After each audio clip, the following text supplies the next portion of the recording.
إليك لغزاً. سترات حمراء ووجوه غير مبتسمة وقبعات فرو سوداء ضخمة. من هؤلاء؟ فرقة جامعة هيوستن السيارة؟ نعم، لكني أتحدث عن هؤلاء.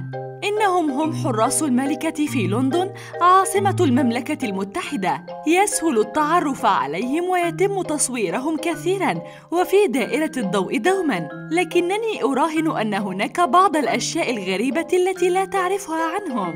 نبدأ العد التنازلي. 11. إنها حقيقة أنه لا أحد يجوز له لمس الحراس أو تهديدهم، لكن هناك خرافة شائعة أنه لا يمكنهم الكلام مهما حدث. يمكن للجنود الصراخ للتحذير بشيء مثل أفسح الطريق لحرس الملكة، وإن لم يبتعد سائح مشغول البال من طريقهم للحراس كل الحق في التخلص منهم، لذلك احترس. 10. لابد أن يغمى على حراس الملكة وفقاً للبروتوكول.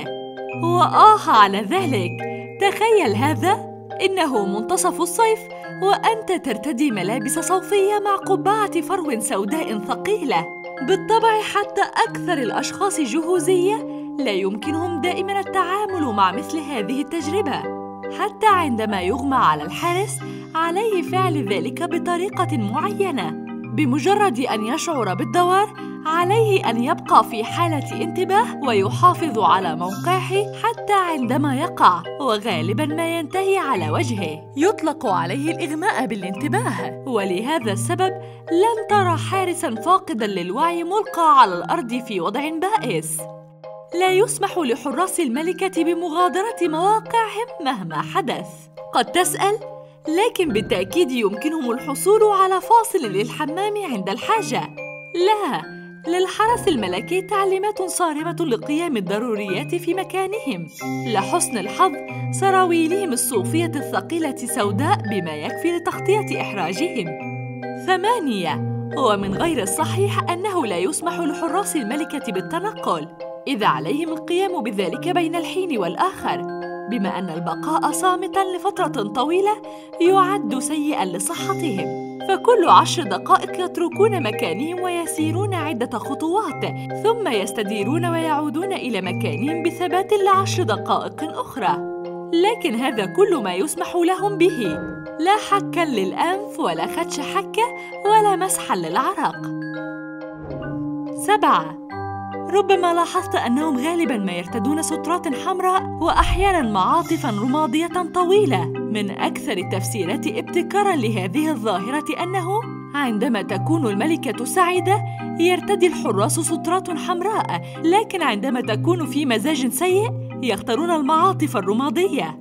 مهما بدا هذا لطيفاً لكنه بعيد عن الحقيقة. يرتدي الحراس السترات الحمراء في فصل الربيع والصيف، والمعاطف الرمادية الطويلة في الخريف والشتاء. المعاطف طويلة ودافئة بما يكفي للسماح للجنود بالبقاء بلا حراك لفترة طويلة، كما أنها تحمي الحراس من الطقس. 6.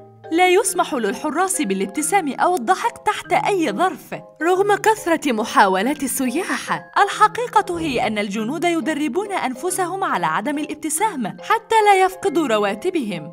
إن لاحظ أحد المشرفين حارساً يمد شفتيه مبتسماً، سيواجه الحارس غرامة تصل إلى راتب أسبوع. في معظم الحالات يجب على الحارس المفرط البهجة أن يدفع $260. مع ذلك من وقت لآخر لا يستطيع الحرس سوى الضحك، كما ذكر أحدهم بعض الناس مضحكون جداً. 5. يكره حراس الملكة الطقس الحار، وأستطيع أن أفهم السبب. ملابس دافئة وقبعات ثقيلة وشمس حارقة، ولا فرصة لمسح العرق. لحظة، ماذا؟ ليس هذا السبب الرئيسي لكرههم للأيام الحارقة. يبدو أنه عندما تبقى أحذيتهم تحت الشمس المباشرة لفترة طويلة يبدأ ملمحها بالذوبان، وهذا يعني أنه في كل مرة بعد نوبة العمل على الحراس إعادة تلميع أحذيتهم. 4. في البداية كان حراس الملكة يرتدون قبعات طويلة ليبدو أطول وأكثر إخافة، حاولوا مؤخراً استبدال الفرو الحقيقي بصناعي، لكن لا يبدو أن هذا ناجح. لا يبدو الفرو الصناعي جميلاً كالحقيقي، كما أن اللون يبهت منه بسهولة، لذلك لا يدوم طويلاً. من جهة أخرى، قبعات الفرو الحقيقي ثقيلة جداً، يمكن لإحداها أن تزن 2 إلى 4 كيلوغرام، وعندما تمطر أو تتساقط الثلوج تجمع المطر وتصبح أثقل. بالمناسبة، يخدم موضع حزام القبعة أسفل أنف الحارس غرضه الخاص. القبعة ثقيلة لدرجة أنها إن ضربت أو أطلق عليها النار في قتال ستكسر عنق الجندي بسهولة لو وضع الحزام تحت الذقن. حسناً، أفهم كيف أنه تحت الأنف أكثر أماناً، لكني لست متأكدة أنه مريح. 3. لتصبح من حراس الملكة يجب أن تخضع لاختبار BARB، الذي يعني اختبار بطارية تجنيد الجيش البريطاني. إنه محوسب ويمتد لنصف ساعة، ويختبر مهاراتك التحليلية والمنطقية في حل المشاكل، كما يختبر قدرة المجند على التكيف مع دوره في المستقبل. إن نجحت في الاختبار بعلامات عالية، يبقى شرط واحد آخر مطلوب منك. عليك أن تكون طويلاً حوالي 182 سنتيمتر. كان الرقم سابقاً 188 سنتيمتر، لكنه خفض مؤخراً إلى 178 سنتيمتر. 2. أمر آخر عن السترات الحمراء الشهيرة. هناك اعتقاد شائع بأن حراس الملكة بدأوا في ارتداء ستراتهم الحمراء هكذا لأنها تخفي الدماء خلال القتال، وبالتالي لا تثبط معنويات زملائهم. لكن يبدو أن السبب في الواقع مختلف جداً.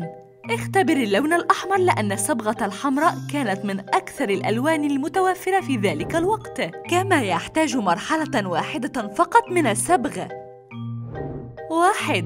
بلا شك على حراس الملكة اتباع العديد من القواعد واللوائح، لكن هذا لا يعني أنهم لا يمرحون.